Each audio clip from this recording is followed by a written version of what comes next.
The vibration started as a tremor in the amber cryo-cylinder, shaking the stasis fluid around Kalia's suspended form. Dust motes danced in the light filtering through the cracked plaster above. Another impact rocked the foundation. She woke not with a gasp, but with a silent recalibration of her senses. The glass dissolved into mist, leaving her standing on cold wood floors. Outside the window, a human male lowered a sledgehammer.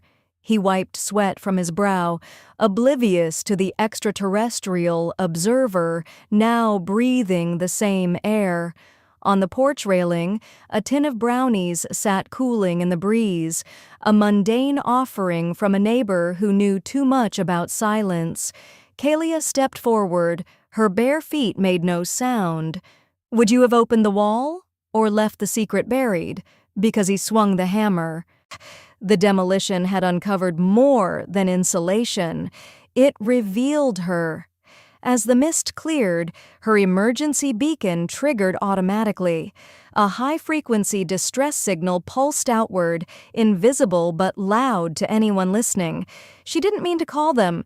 The system was old, designed for rescue, not exposure. Now it sang her location to every monitoring station within 3 sectors. Leo turned, spotting her through the haze. He didn't run. He didn't scream. He just stared at the silver skin, fading into the illusion of flesh. Kalia engaged the holographic disguise, layering human texture over her true form. It itched. The technology masked her energy signature, but the beacon was still broadcasting. She moved to the window. 2 black vehicles crunched over the gravel driveway below. Agents. They moved with practiced efficiency, just surrounding the cliffside keeper's cottage. Leo grabbed her arm. His grip was warm, solid, grounding. "Back door," he said. The plan was simple. Escape. Yet the signal persisted, a ghost in the machine. She could feel the triangulation locking onto their position. Every second they stayed increased the probability of containment. Leo pulled her toward the kitchen. The tin of brownies remained on the porch, untouched, a quiet witness to the end of a normal life. Kalia glanced at the vibrating device hidden beneath her synthetic skin. The feedback loop was charging. She hadn't told Leo yet. Some truths were too heavy for the moment of escape. They needed distance first. The agents breached the front door. Wood splintered. Boots hit the floor. She looked at Leo. He trusted her without knowing what she was. That trust was the only variable she hadn't calculated. The Jeep lurched. Gravel sprayed the tactical team. Kalia slammed her palm against the dashboard. The engine roared, but the sound was wrong. It was deeper, quantum modified. The vibration rattled her teeth. Leo gripped the wheel, knuckles white. He didn't ask questions. He just drove. That was the thing about humans. They adapted to impossibility like it was weather. Behind them, the high-speed pursuit tightened. Black SUVs flanked the vintage vehicle, tires smoking on the narrow main road. Kalia watched the radar in her mind. They were being herded. The distress signal wasn't just calling them. It was guiding them. She had to change the equation.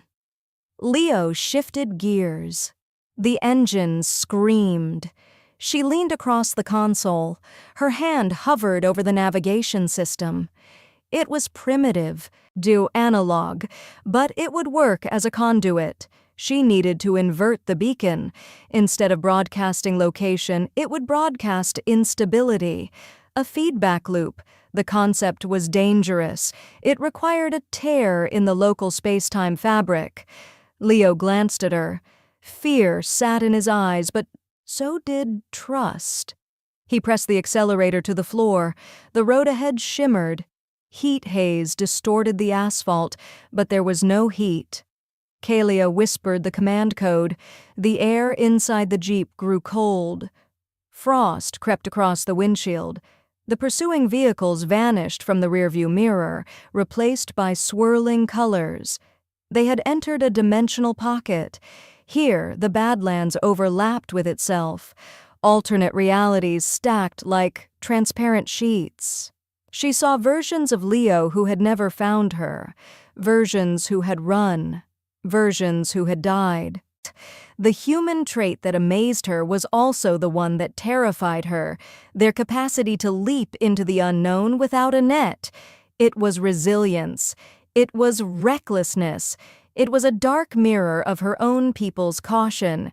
She triggered the loop. The feedback surged through the Jeep's chassis. Outside, the tactical units breached the pocket. They weren't ready for the temporal shift. The loop scattered them across multiple timelines. Some would wake up in Nevada, some in orbit, some nowhere at all.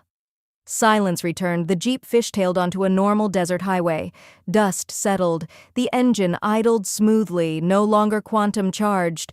Leo pulled over to the shoulder. He turned off the ignition. His hands shook. "You okay?"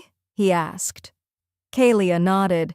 The holographic disguise flickered, then stabilized. "We are safe. For now." Months later, the cliffside keeper's cottage stood quiet. The wall behind the plaster was repaired. No iridescent metal showed through. Leo carried a box of books inside. Kalia followed with a bag of clothes. Sanctuary found. Restoration complete. Martha waited on the porch. The neighbor held the tin of brownies. It looked the same as the day they fled, but the meaning had shifted.